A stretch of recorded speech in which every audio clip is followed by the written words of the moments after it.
Okay, I'm going to start uh, with uh, with with some ideas that I mentioned actually, I think last year, but I want to take it a step further this year.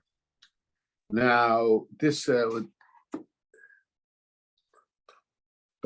week's Sedra is Parshas Yisro, and in Parshas Yisro, the Torah tells us about how Yisro came. It talks the way Chazal understand it about the Geras, the conversion of Yisro. There is a discussion whether Yisro came before Matan Torah or he came after Matan Torah. And the Torah tells us by Yisaper Moshe lechosno eis kol asher asa Hashem lefaro ulemitzrayim alados Yisrael as kol hatla asher mitzasam baderech vayatzilem Hashem. So Moshe told his father-in-law everything that HaKadosh Baruch Hu did to Paro in Egypt for the sake of Klal Yisrael, for the sake of the Jewish people, all the trouble that befallen them on the way, and that Hashem had rescued them. And the Torah tells us here, the Rashi says, by Yisaper Moshe lechosno, Moshe told his father-in-law about all that HaKadosh Baruch Hu, all that God did for the Jewish people, and about Yetzias Mitzrayim, about the Exodus from the Egypt. So Rashi says, Limshoch es libo lekarva laTorah, to draw his interest, to bring him close to Torah. Now I raised the question, the halacha is that we're not supposed to encourage somebody to go through geras, to go through conversions. We don't proselytize. We are not megayer. We do not go out seeking converts.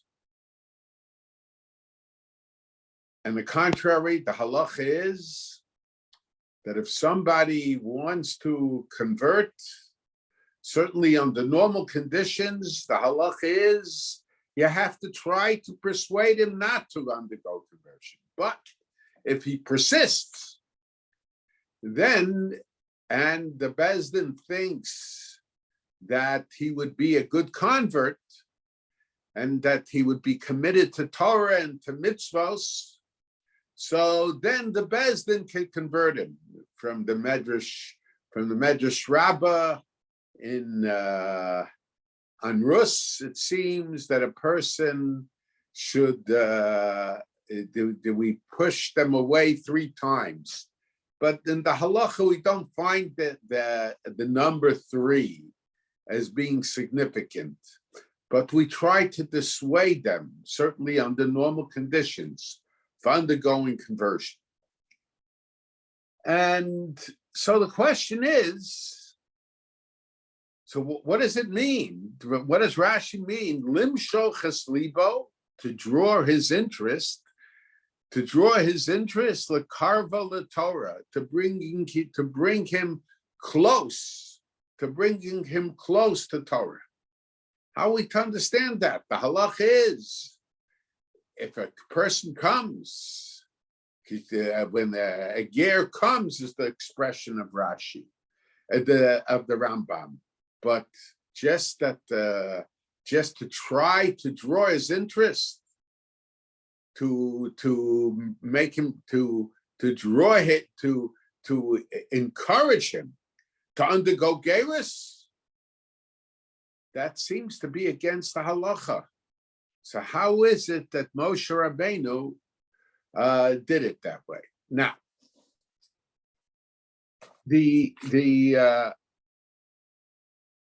now I mentioned at that time that in the late 1800s in New Orleans, there was many men who married non-Jewish women. And for whatever reason, and it's very, very, very strange, but the wives, the non-Jewish wives, would allow the men to have the children circumcised. And this was, we're not talking today where it's pretty customary, not as much as it used to be, but it's still pretty customary to in hospitals to have children circumcised. So, but for whatever reason, the women in those days, and I'm sure you didn't have the painkillers that we have today, but the non-Jewish women that were married to Jewish husbands would let their children be circumcised, and they even allowed them to be circumcised by a Moel, but they would not allow the children to be taken to the mikveh in order to have gerus done, in order to complete the gerus, in order to complete the conversion. And the rabbanim, the rabbis in New Orleans, said that any moel, any rabbi or circumciser who performs a bris milah, a circumcision on these children, no one else should use their services for Jewish children. In other words, they were very much opposed to the practice of having children who were not Jewish being circumcised where there was not going to be a conversion. And at that time, Rabbi Tzvi Hirsch Kalisher, who was, and this, the decision of the rabbinate of New Orleans was printed in a newspaper, The Israelite. So because of that, what happened in New Orleans became well known among the rabbis, even in Europe. And Rabbi Tzvi Hirsch Kalisher was one of the great rabbanim of his time. And I think my impression is that he was a Talmud of Rav Itzel of Volozhiner. So Rav Tzvi Hirsch Kalisher sent a letter to Rabbi Israel Hilzheimer. Rabbi Israel Hilzheimer was the founder and the head, the leader of the Beis Medrash in Berlin, the rabbinical school in Berlin. And he was considered from the great poskim of Germany. And he was a Talmud, he was a student of Rabbi Yaakov Ettlinger.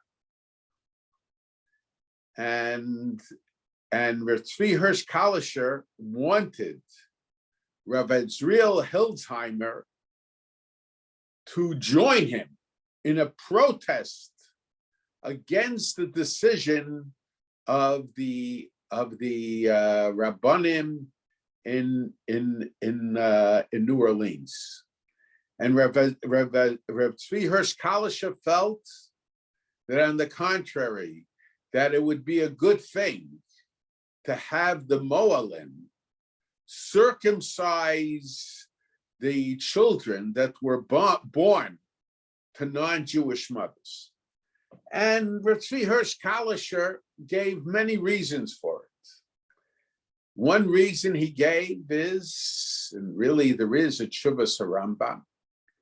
The Tshuvas HaRambam says that one could perform a bris milah, because generally, under most circumstances, you're not allowed to perform a bris milah. I don't want to go into all the details, but under many circumstances, you're not allowed to perform a bris milah on a non-Jewish child.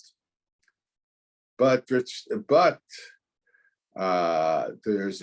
Harambam, and in the Tshuvas, the Rambam says, the Rambam's opinion was that a non-Jew who wants to perform mitzvahs has schar, has a reward for the performance of mitzvahs, even though it's mitzvahs that he himself, that he is not required in. Now, it's interesting, and the Rambam says this in the Yarach HaZovkin, Hilchos Malachim also.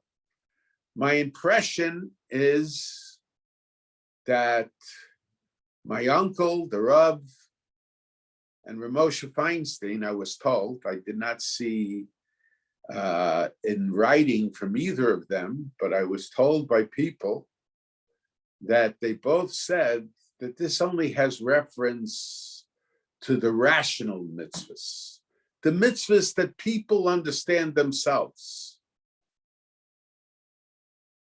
But to mitzvahs that we only know because of the Torah, this halacha doesn't apply. However, from the Tshuvas Harambam, it seems that it would apply, because the Rambam says that if somebody wants his child circumcised, because it's a mitzvah in the Torah, a non-Jew wants his child circumcised because it's a mitzvah in the Torah, so then, on the contrary, you should perform the bris milah. Now, I'm sure that the Rambam was talking about a situation where this would not lead to a mikshel. But let's say if as a result of the bris milah, people will begin to identify the child as being Jewish, even though the conversion was not completed, then I'm sure that everybody would say not to do it. But Rav Tzvi Hirsch Kalisher thought that in the situation in New Orleans, there was no mikshel. Now, a person could argue, I'm not there. It's difficult for me to evaluate a situation in a place where you're not there. So, but Rav Tzvi Hirsch Kalisher certainly, in theory, had some solid backing for this halacha, for his psak. So the first reason he gave was because even by a non-Jewish child, there, according to the Rambam, there is a mitzvah to be malim, to circumcise him. Of course, that's only in a situation where it's done because it's a mitzvah in the Torah. But even if it's done as a medical procedure, it should not be done. So that was one reason Rav Tzvi Hirsch Kalisher gave. And Rav Tzvi Hirsch Kalisher gave other reasons, but the main reason was that, and then he said that if you don't perform bris milah on the child, so then if you don't perform when he's a baby, that was certainly true in those days. I'm sure in those days you didn't have the painkillers that we have today. So if you don't perform the bris milah on the child, you're closing the door on this child undergoing gerus, undergoing conversion. In other words, he was saying that we really want the child to go through gerus. So we shouldn't close the door, do action that will close the door for him doing conversion. That doesn't mean that you automatically have to accept it. But he felt that the bris milah, that a bris milah should be done. And he felt that, on the contrary, from Rav Tzvi Hirsch Kalisher, he felt Rav Tzvi Hirsch Kalisher seemed to think that on the contrary, we really want people to be megayer. It's true, there is a halacha, there is a law that you're not supposed to encourage them to be megayer. You're not supposed to, in a sense, lead them down the path to want to undergo conversion. But nevertheless, it's something that we should have a positive attitude about it. And therefore, we should not close the door to their going through conversion. And then he said another statement, which is not of concern to our share today, but just mentioned. He said that there is a special mitzvah in trying to get children whose father was Jewish to undergo conversion. And that certainly implies that we should not close the door to them eventually undergoing conversion. That doesn't mean that we're not docha them. We have to see that when they become an adult and they decide to go through conversion themselves, because as children, clearly their mothers would not let them be taken to the mikveh. But the Rav Tzvi Hirsch Kalisher felt that there is a special mitzvah, and in a sense, in converting, and in the sense even going out of the way to minimize the pushing aside by someone whose father was Jewish and the mother wasn't Jewish. And he said it's a halacha b'zera kodesh. And personally, I think that under certain circumstances, the Rambam seems to have had that opinion, but that's not the topic. That's not the topic of this year. Now, however, Rav Azriel Hilzheimer, he disagreed with Rav Tzvi Hirsch Kalisher. And Rav Azriel Hilzheimer said we should have an attitude of not trying to make the conversion process easier. The halacha being docha, of pushing them aside, means that we do not try to make the process easier. And he, of course, disagreed. He disagreed with all the arguments of Rav Tzvi Hirsch Kalisher. And Rav Tzvi Hirsch Kalisher, now I want to explain. Rav Tzvi Hirsch Kalisher said, and the question is, the halacha is you have to be docha, you have to push them aside. So how could you say on one hand, we want them to convert? On the other hand, on the other hand, we're docha them, we push them aside. But I think we can understand it in one of two ways.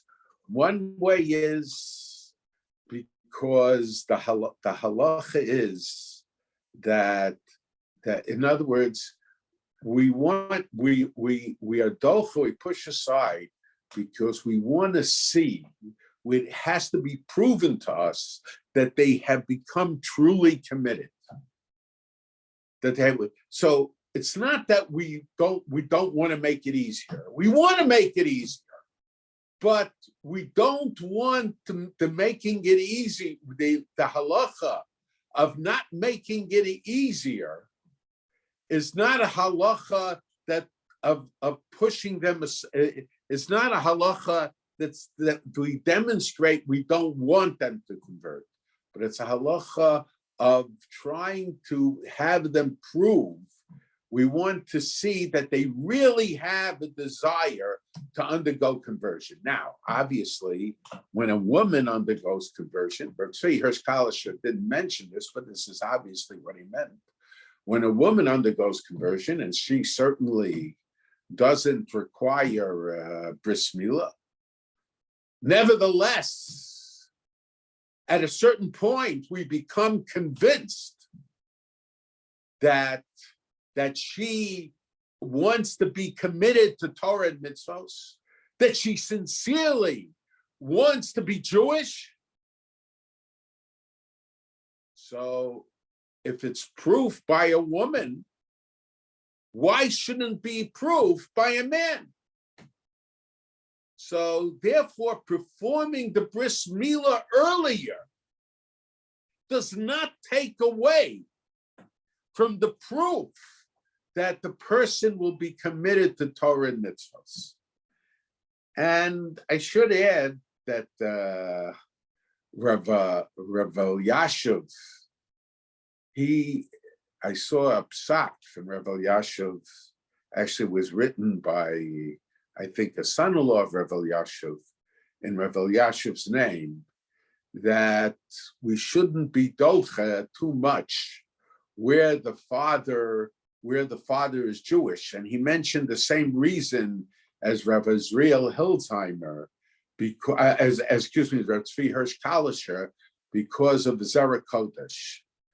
And I heard from the person that was I think Rabbi Goldsmith, he was the chief rabbi of Moscow. I read that he now left that position, but he mentioned to me once he spoke at a conference about Gerus. So Rabbi Goldsmith mentioned to me that my father's cousin, who lived in England, was a great Goen and a great Talmud Chacham. He was considered from the outstanding Talmidim of the Chazon Ish. And he's the one that when Russia opened up, he's had the same name I have, Rav Moshe Soloveichik. So he gave instructions. He gave instructions on many aspects of Jewish life, how to handle many aspects of Jewish life in Moscow. So he said that where the father is Jewish, if my memory serves me correctly, this is what Rabbi Goldsmith told me.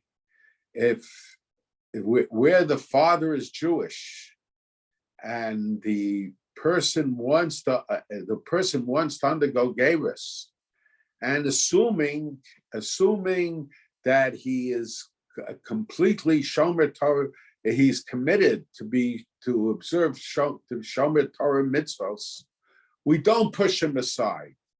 And again, I think what Rabbi Goldsmith told me was that Rav Moshe Soloveichik Zatzal said that we only push aside where the person is committed to Torah and mitzvos, because we're not sure what the reason, whether the reason he has to go through Geirus, through Torah, and to go through conversion, is a sincere reason. But where we know that the reason is because his father was Jewish, and that's why he wants to return to the faith of his father.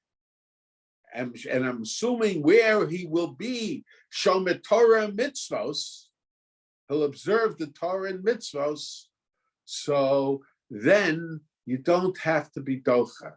You don't have to push them aside. Now but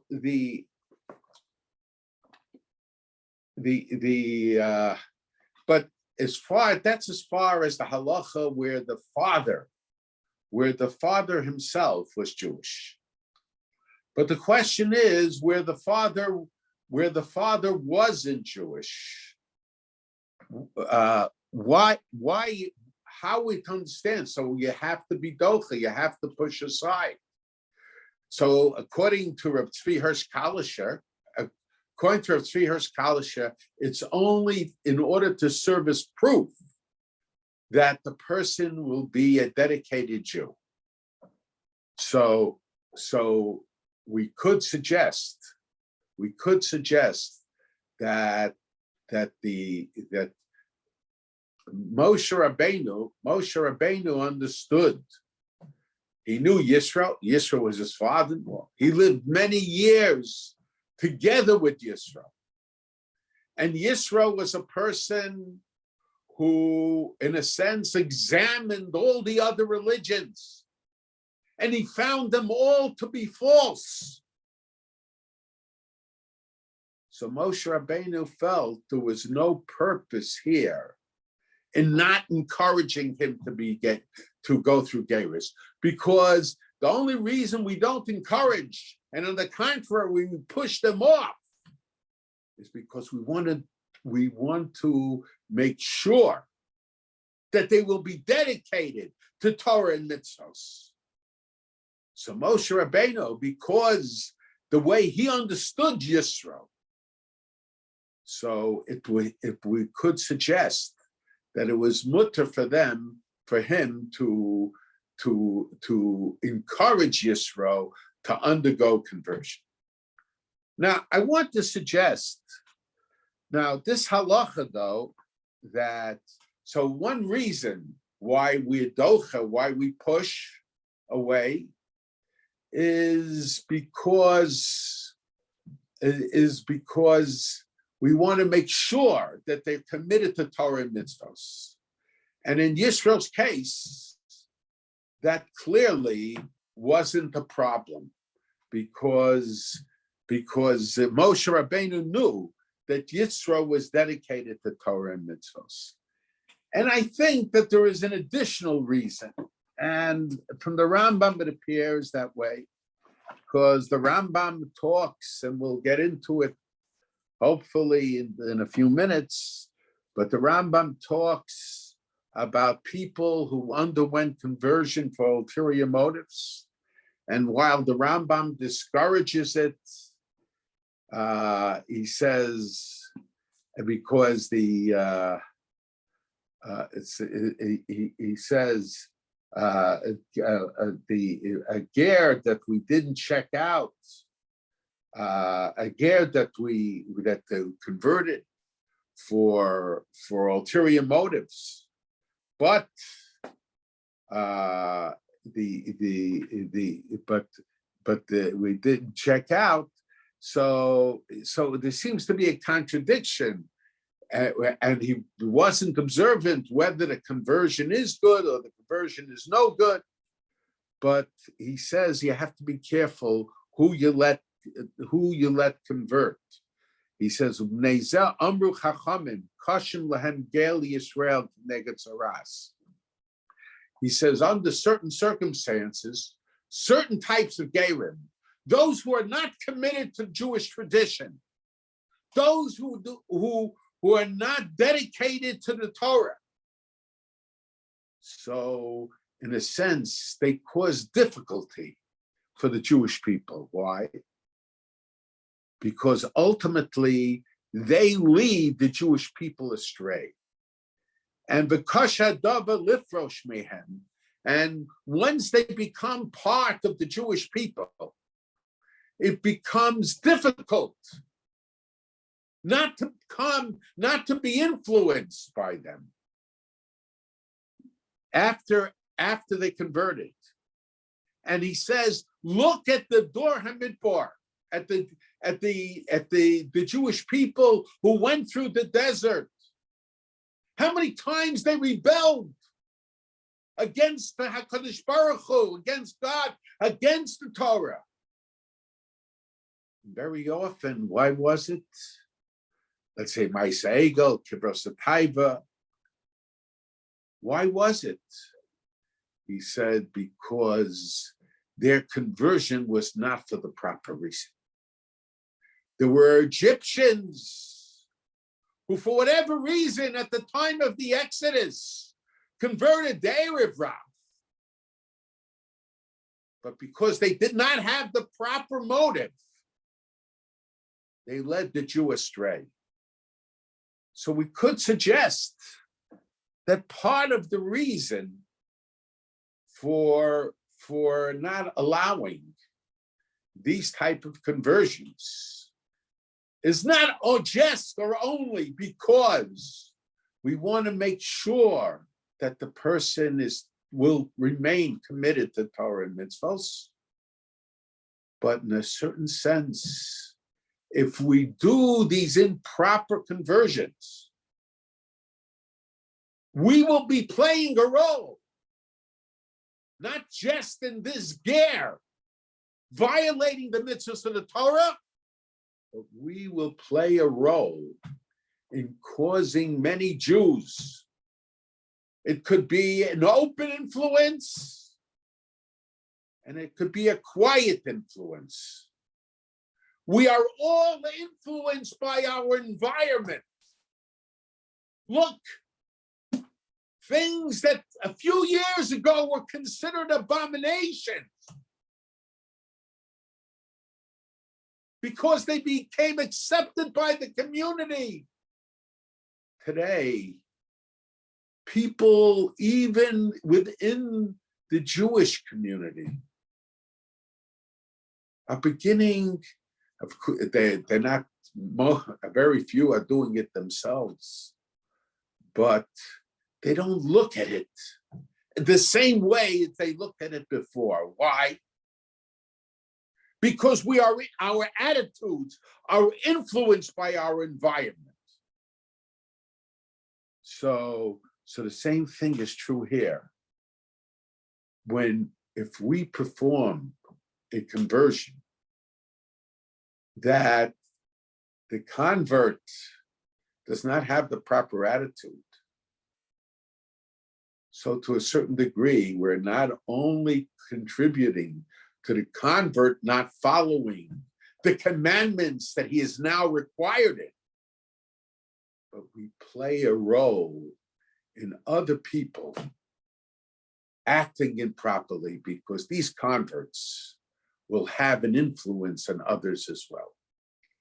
And I want to, it's interesting,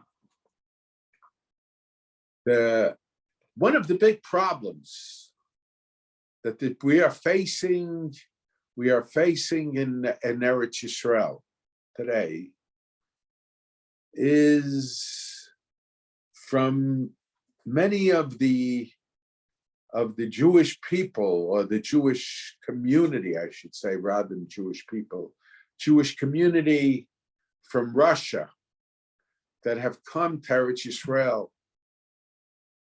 Now, those that are Jewish, halachically, there is no problem. But in Eretz Yisrael, there is a growing problem because of the intermarriage that took place, and they're still part of the Jewish community. And the problem is that this will lead to further into marriage. And someone suggested a big Talmud Chacham. Since I'm going to raise some questions, I don't want to mention his name, but in no way am I trying to take away from his knowledge of Torah. A certain Talmud Chacham suggested that there is a dispute between Rav Moshe Feinstein and many other poskim. There is a halacha of a ger katan, of a, let's say a couple wants to adopt a child. So for whatever reason, they'll, so let's say the child that they adopt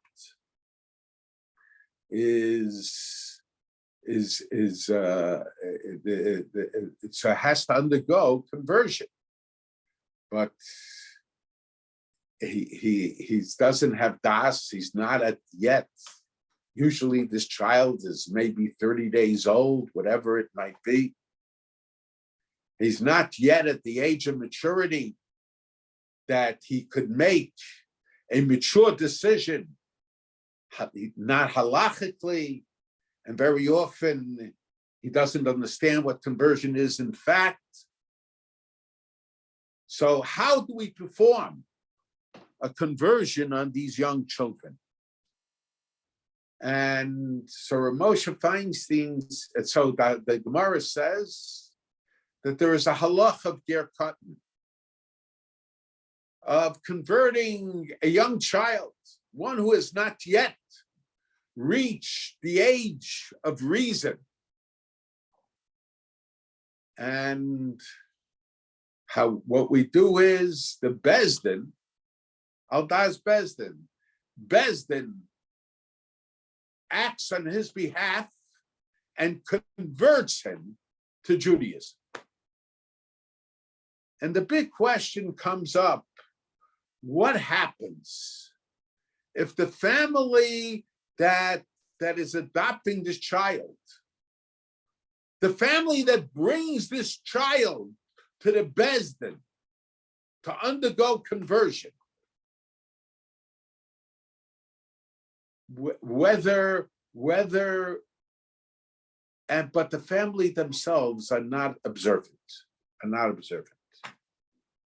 many poskim, including Rav Henkin, and I was told that Rabbi Kotler also felt that way, that if there isn't a certain degree of Shmiras HaMitzvahs, the way I had a Rabbi in high school, Shmuel David Herman, he was a student of Rabbi Kotler. I was a freshman in high school, so this is based on memory when I was 14 years old.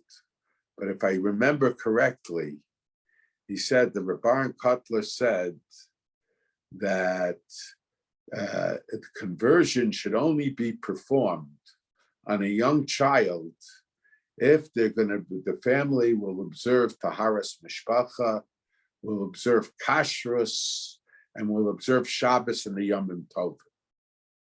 Otherwise, the conversion should not be performed on the child. Why?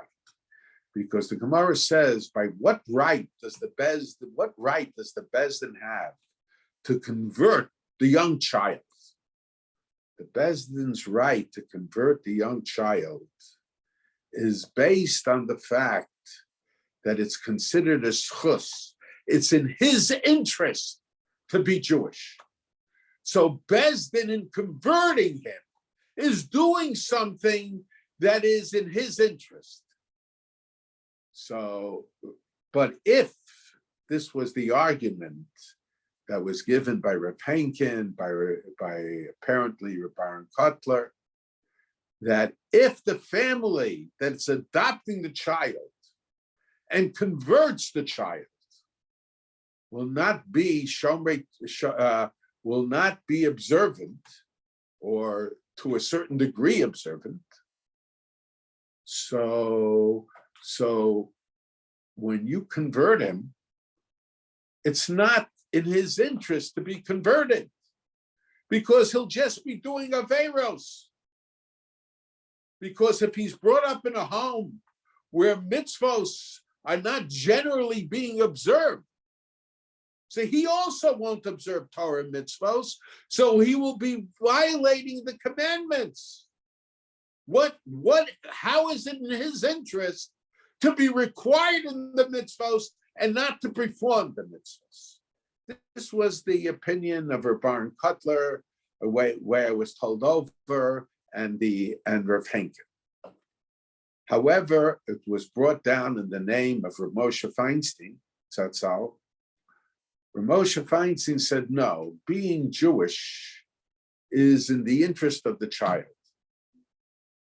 Even if the child is going to be brought up in a home that's not kosher. There was a situation down south where a child who in all likelihood would have gone to the day school, his parents were active in the day school. The mother, although she went through conversion, did not go through Orthodox conversion.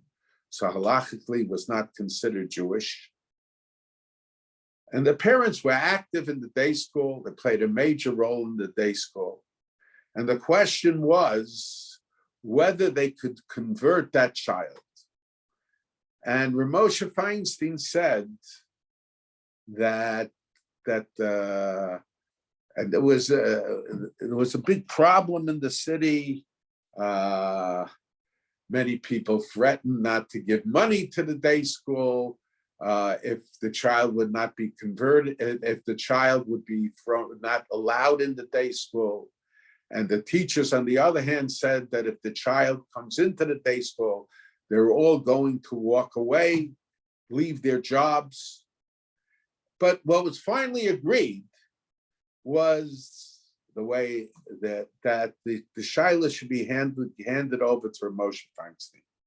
And Rav Moshe Feinstein felt that it is in the interest of a child to be Jewish, even where the parents are not observant. It could be that there are certain limitations, but generally it's in the interest of the child. And unless the child will reject what was done to him at the time of his bar mitzvah, before his bar mitzvah, so the conversion could be done on the child. So one of the great Talmud Chacham suggested, in order to alleviate the problem in Israel, he suggested that they should not convert the adults, but they should only convert the children. So true, the parents aren't observant. Parents won't be required in mitzvahs anyway because they're not Jewish. Doesn't make a difference. And according to Rav Moshe Feinstein, not saying that everybody agrees, but according to Rav Moshe Feinstein, an adult who undergoes conversion has to be committed to Torah and mitzvahs. But a child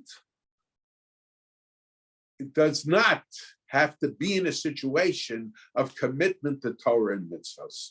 So the Talmud Chacham, this Talmud Chacham, who was a Rosh Yeshiva in Eretz Yisrael, so he suggested, let us convert the children and not the adults. Obviously, the children will be brought up in an environment where Torah and mitzvahs will not be observed. And perhaps there would even be a negative attitude to Torah and mitzvahs.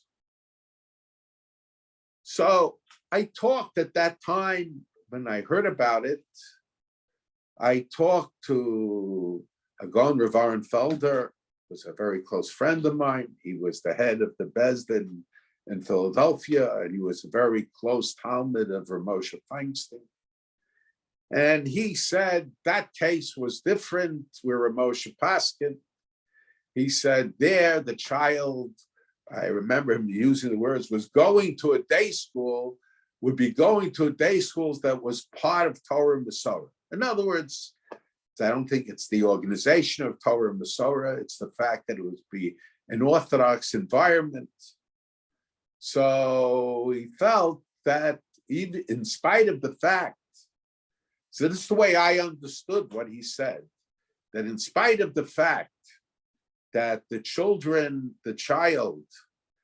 is in a family that was not observant, nevertheless, since he'll be receiving a religious education that conforms to the Torah, it could be considered in his merit to undergo conversion.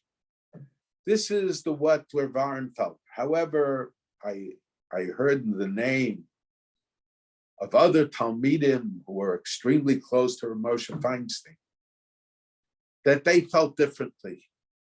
They felt that the conversion would be good in any case, because it's a merit for the child. It's a merit for the child just to be Jewish. And the Moshe Feinstein said, of course, the halach is that when the child reaches the age of maturity, when he becomes bar mitzvah, you ask the child, do you like being Jewish? You don't even have to ask about Torah and mitzvos, I was told. You just have to ask him whether he likes being Jewish. That part I was told also. I was told by Rav Arenfelder also. So it seems that there seems to have been a dispute among the students of Rav Moshe Feinstein whether it was in that particular case where the child was receiving a religious education, or this applies in other cases as well, at least a b'diavad. Now, I want to suggest that perhaps on the basis of what I just said, that perhaps even if we assume, and it's very likely that, as many say, that for Moshe Feinstein said the gerus would be good, but it's very likely that this halacha would only apply when you deal with one individual. So if you have one individual child, so you could say there isn't a real Yisro in converting the child, because that child will not have a negative influence, on the environment. But if you do it in mass, if you convert, I'm not paskening, I'm just raising this question. If you take all the children of the Russian immigrants and you convert them, and they will grow up in an environment that not only isn't dedicated to Torah and mitzvos, but very likely is against Torah and mitzvos. Especially since the mother won't be Jewish herself. So you might be over this Yisro of contributing to making the environment such that it would mislead Jews and get them to leave the observance of Torah and mitzvos.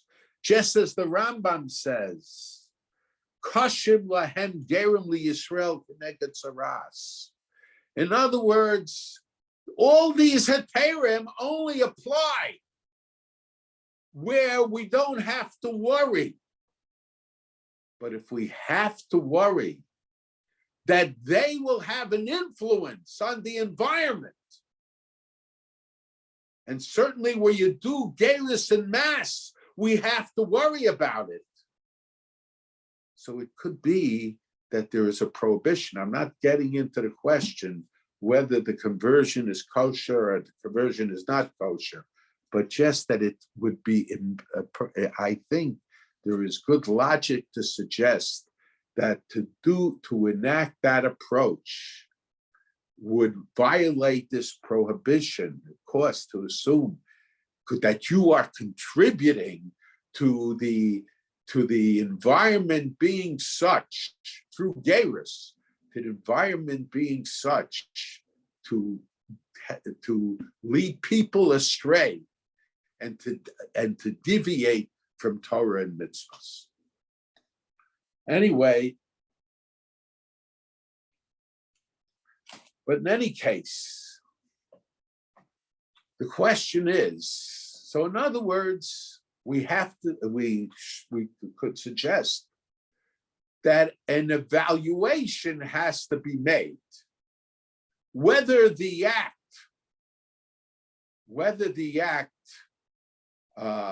is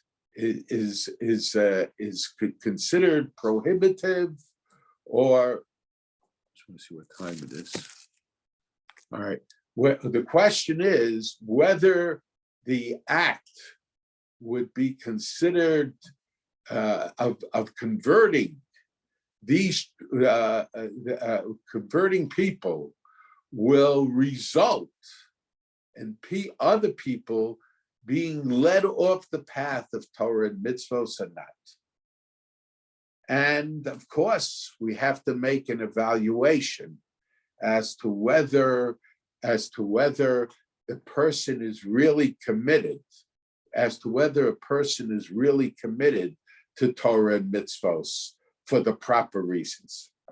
Now, if you take a look, the simple reading of the Rambam, of course, there are all kinds of situations, but the simple reading of the Rambam is that it's not enough that the person should commit himself to Torah and mitzvos, that the ger, in order to allow for conversion, should commit himself to the observance of Torah and mitzvos, but it should be done for the right reasons. In other words, it should be lishma, for the sake of heaven. So the question arises, though, what happens if the conversion is not done for the sake of heaven? It's done for ulterior motives. So are you allowed to perform the conversion after the fact? Even if it's not done lishma, the conversion is probably good. Even if it's done, even if the person has ulterior motives for his conversion, but he is committed to Torah and mitzvos, so the conversion is good. But the question is, but you're not allowed under normal circumstances. Of course, there are situations that perhaps it is allowed, but under normal circumstances, it's not allowed unless the person is committed to Torah and mitzvos. But we know that they're doing it for ulterior motives. So Tosfos mentions, we see that Hillel, and they mentions other cases also where Tanoim performed conversions that were done for ulterior motives. So the question is, but it wasn't lishma, it wasn't for the sake of heaven. They did it for ulterior motives. So Tosfos says, because Hillel's one of those who perform such conversions. Hillel understood that the person eventually will have the proper motive. So where it's a question of the proper motive, so the Bezdin can decide that it's done properly, that the ger has the proper motive. However, Rav Elyashiv, I was told by Rav Nachum Eisenstein, who was the one of the secretaries of Rav Elyashiv, specifically when it came to in regard to halachas conversion, that Rav Elyashiv felt that, he says, Hillel was able to determine. I pointed out the Beis Yosef mentions it, la halacha, it's brought down in the Beis Yosef as the halacha. So even after the time of Hillel, but it's very likely a person would say it's one thing in the time of the Beis Yosef, it's another thing in our time as well. But this is only in regard to the halacha. This is only in regard to the halacha of lishma. But this is only in regard to the halacha of lishma. The evaluation about whether a person will be observant or not, what Tosfos says doesn't necessarily apply. In other words, somebody will come to Bezdin and say, I'm not going to observe, right now I'm not going to observe Torah mitzvahs, but the Bezdin sees who they're dealing with, and they'll see that eventually they'll become the observant. Bezdin on that basis can't perform a gerus, can't perform a conversion. But it's interesting that, so the question is, who has the power over gerus to make determinations in halacha? Now, if you take a look by Yisro, when Yisro leaves, Moshe, so the Torah tells us in Perek Yud Ches, Vayishalach Moshe Skosno Vayelech Lo El Artzo. Moshe sent his father-in-law, and he went off. He went off to his land. So the Rashi says, why did Yisro go off to his land?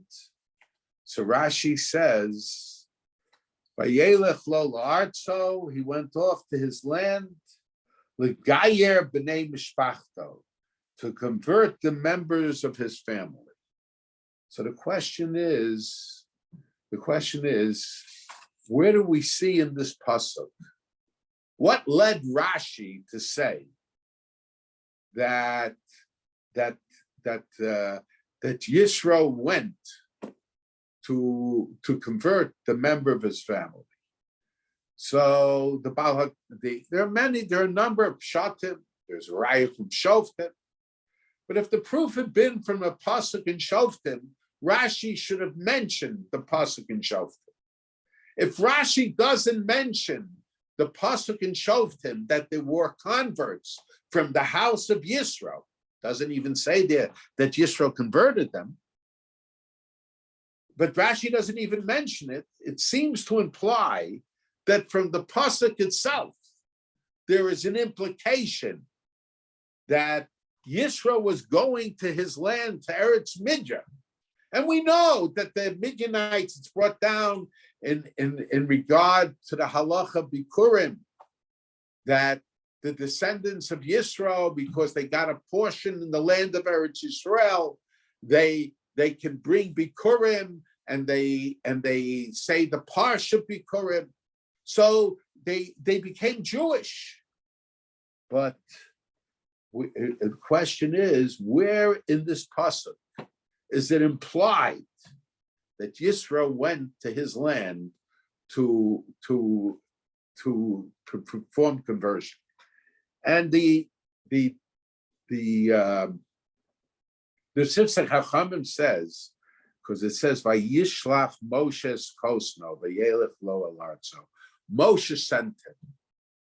Why does the Torah emphasize that Moshe sent him? Vayelech Lo Artzo, he went to his land.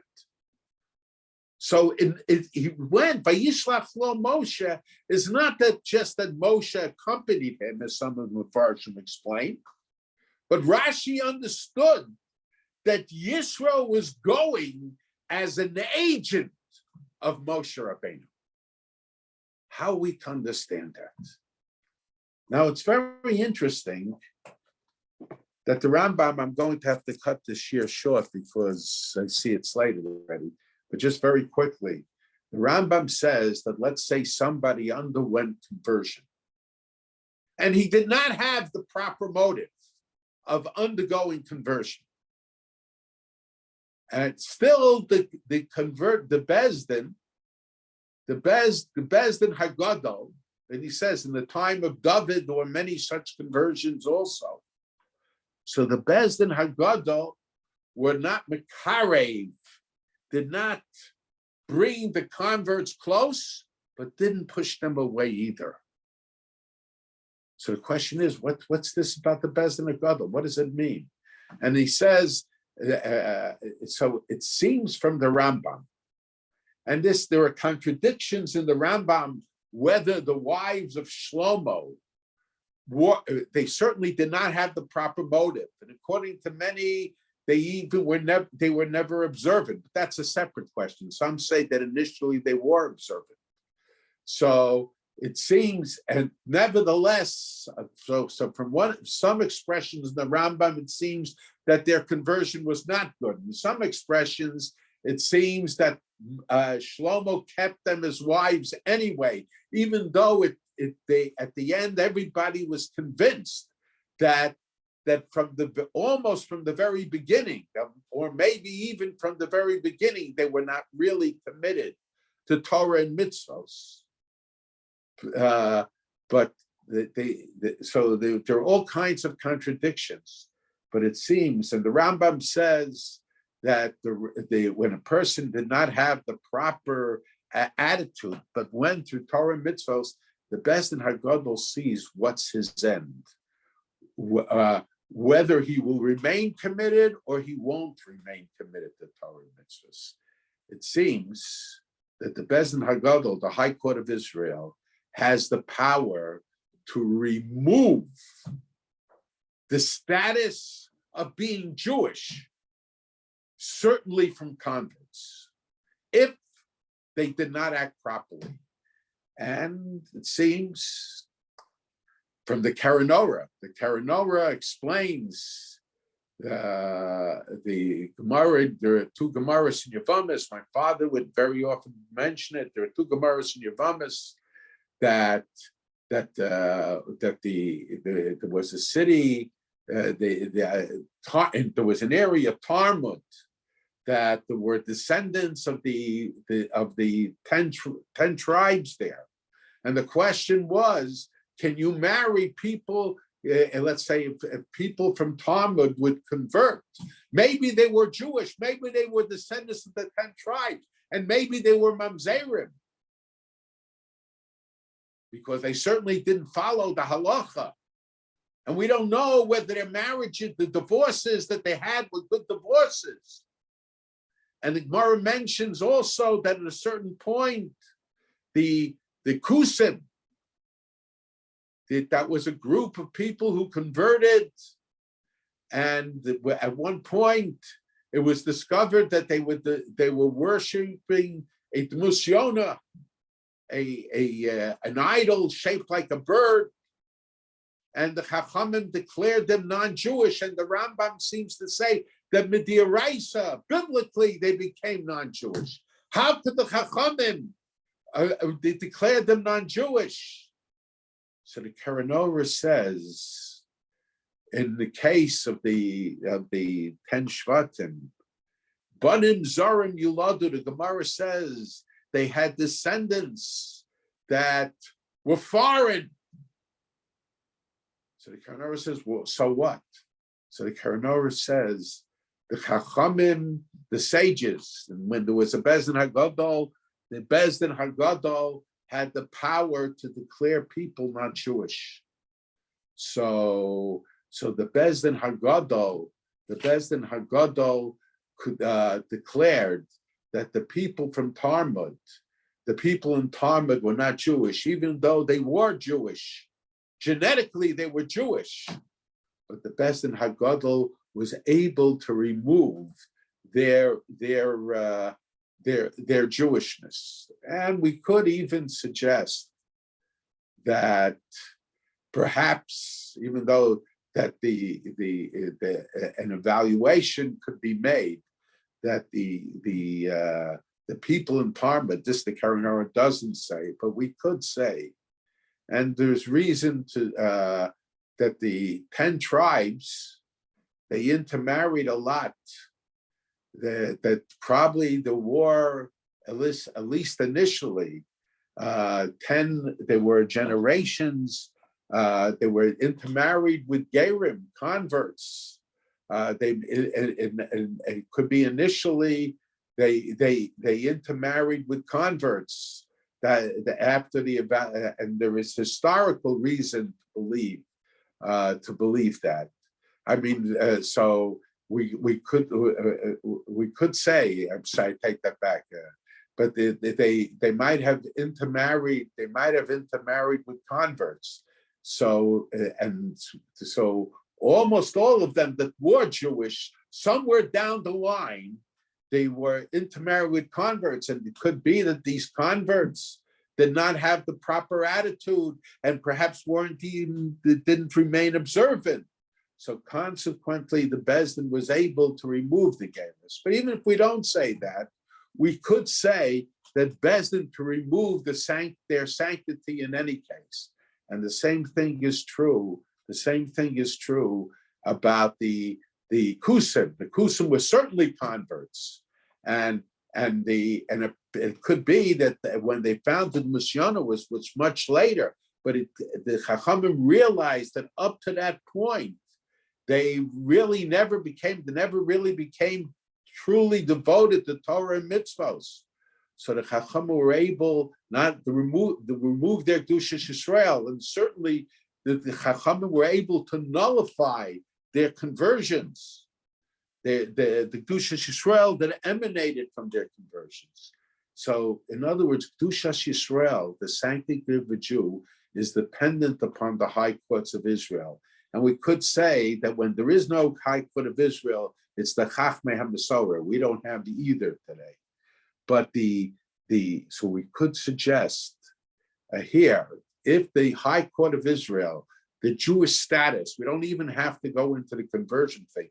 If Jewish status is dependent to the High Courts of Israel, and the High Courts of Israel can remove the Jewish status, the High Courts of Israel could make a determination, just like in regard to Kiddush HaChodesh, the High Courts of Israel could decide which Batei Dinim, the declaration of the new month should be considered good, and which Batei Dinim, the declaration of the new month should not be good.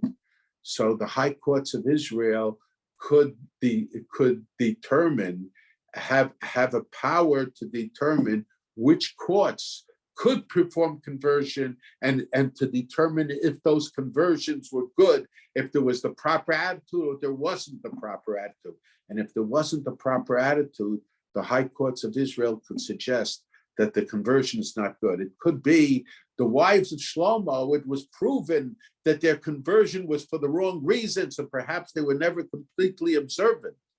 But it was difficult to remove the sanctity of the wives of the king. But of others, the High Courts of Israel had that power. So the High Courts of Israel will wait sometimes to see what would be the end of the convert, whether the convert will be dedicated to Torah, dedicated to God, dedicated to the Jewish people or not. And it could be now Moshe had a din like the High Court of Israel. So Moshe, in a sense, was giving a license and allowed for Yisro. Moshe knew the family of Yisro. He was brought up in Eretz Midian. He was the son-in-law of Yisro. He knew the people there. It wasn't just Yisro that he knew. He knew the family of Yisro as well. So Moshe Rabbeinu sent him. Moshe Rabbeinu sent him to perform conversions. So Yisro was acting on the strength, to a certain degree, on the strength of Moshe Rabbeinu in performing those conversions. And Moshe Rabbeinu was saying that I accept those conversions that Yisro will perform. So the High Court of Israel, in a sense, was recognizing the conversions of Yisro. Moshe Rabbeinu was the High Court of Israel. Okay, sorry I went so long. Yeah, a few questions. Did Yisro have a beis din to convert the members of his family? I guess since it was after Matan Torah, as it seems from the Parshas, so he probably had a beis din to do it. Another question: did Ezra convert children of mixed marriages in the time of the beginning? So it's a machlokes. It's a machlokes among the Mefarshim, whether Ezra did or he felt at that time, because of the impact that they had on the society, not to convert any of them. So there seems to be a machlokes among the Mefarshim on Ezra there at the end. A dispute.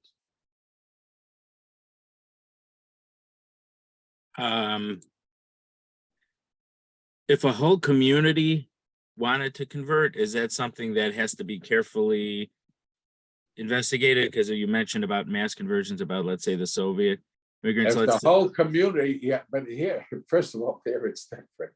But do you know that you have to investigate every individual? There's no question about that. You have to investigate every individual. You have to investigate the community as a whole, because both will contribute. But once they join the Jewish people, they're going to have an influence on the Jewish people. So they have to be investigated. And if they're not going to join the Jewish people, the world has grown very much smaller. Their children will go to Israel and they will have an influence. So we have to feel assured that we have to feel reasonably assured that they will not mislead the Jewish people or create a non-proper atmosphere. My assumption is that when they convert communities, these communities are evaluated properly. I wasn't there, I can't tell. I know of one situation only, and I know the one who did it. My assumption is that he did a good job. That's all I could say.